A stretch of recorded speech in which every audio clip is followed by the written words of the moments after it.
بسم الله الرحمن الرحيم سلام الله عليكم dhammaan asxaabteena qiimaha iyo sharafta badan meel kastoo dunida aad ka joogtaan iyo si walbo ay tibinteena idiin soo gaarayso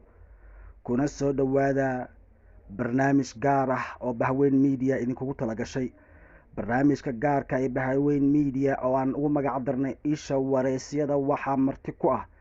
mid ka mid ah mas'uuliyiinta ugu sareysa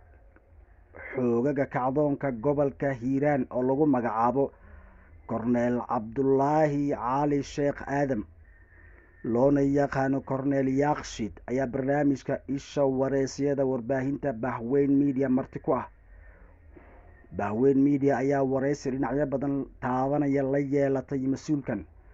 waxaana idiin soo gudbinaynaa qaybta koowaad ee wareysigan oo ah mid aad u dheer ayaan dhageystayaasheena u kala goynay oo laba qayb ugu kala dhignay waxaana idiin soo tabin doonaa qaybta koowaad ee wareysigan aan waxba la iskula harin oo aan la yeelanay Korneel Yaaqshid. waxaan ka raali gelinaynaa dhageystayaasheena haddiise waxaan iyo buuq inta wareysiga aan ku jirno aad maqashaan waan ka cudur daaranaynaa waana idinka raali gelinaynaa. kuna soo dhawaada qaybtii koowaad ee wareysiga aan la yeelanay korneelka Korneel Cabdullaahi Cali Sheekh Aadam. Korneel Yaaqshid ku soo dhawo barnaamijka isha wareysyada ee Bahweyn Media.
gobolka Hiiraan oo Hirshabelle ah soo ma soo dooranin hoggaanka iyo maamulka Hirshabelle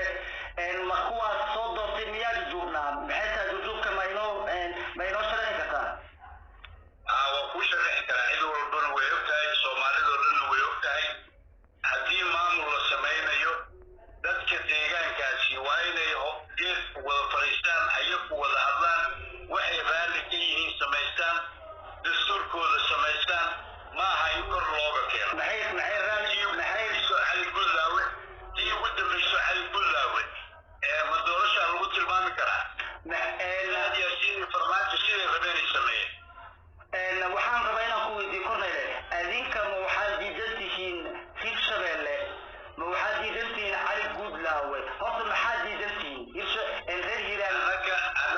anaka shaksi ma diidanin anaka waxaan diidanahay toodani hirshabeelle gobolka hiiraan inuu gobol madax bannaan sida 8 gobol oo Soomaaliya mid walba maamul goboleed leh ayaan doonaynaa maamul goboleed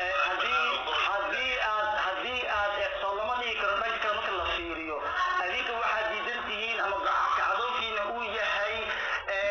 cali guudlaawe iyo beeshiisa haddii loo eego haddii aad diidan tihiin hirshabeelle madaxweyne ku-xigeenka hirshabeelle oo aad isku hayb tihiin ayaa magaalada idinla jooga marka haddii aad hirshabeelle diidan tihiin asagoo madaxweyne ku-xigeenka inuu magaalada beledweyne uu joogo madaxweyne ku-xigeenka hirshabeelle yuusuf axmed hagar yuusuf dabageed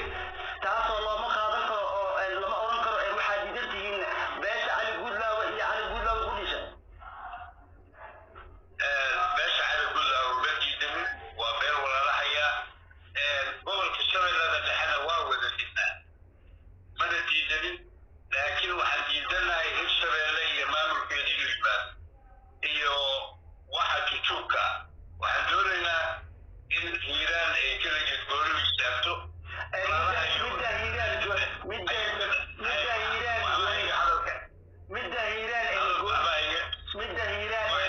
midda hiiraan gooni istaageeda xagga inoo dhig waxaan ku weydiiyey waxay tahay haddii aad hirshabeelle diidan tihiin madaxweyne ku-xigeenkiina uu magaalada beledweyne idinla joogo sooma ahayn in aad geliba aad diidaan hirshabeelle oo madaxweynaha ku-xigeenka hirshabeelle arrinkiisana aad meel ku salaysaan ilaa madaxweyne ku-xigeenkiina beledweyne idiin fadhiyaa cali guudlaawna waa diidantihiin marka labadaas arrinba noo kala qaad mudane waxaan doonaynaa annaga waxaan hadda u istaagnay banaadir nafteeda xuquuqdeeda maqan ayaan u istaagnay waxaan doonaynaa ex banaadirna inay maamulkeeda yeelato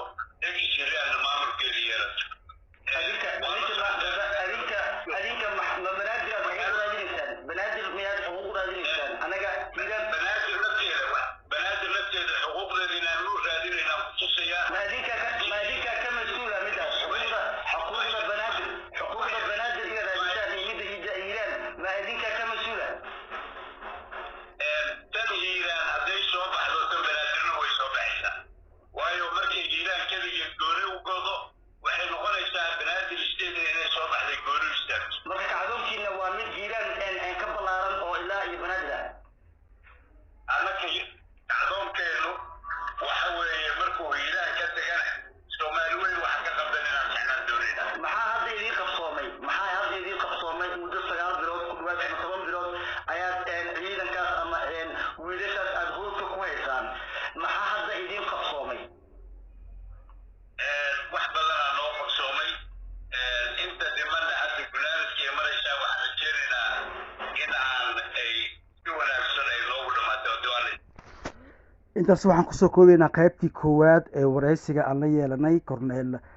cabdulaahi cali sheekh aadam corneel yakshid wareysigan qeybtiisa dambe ama qeybtiisa labaad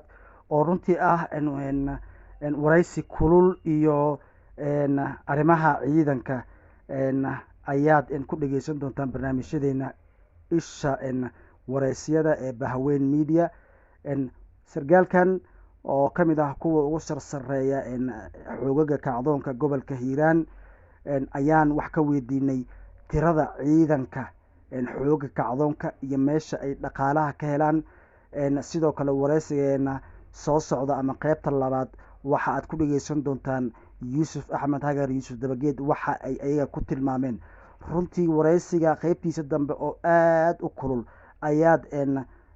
idin soo tabin doonaa hadduu alla yiraahdo maalmaha idin soo aadan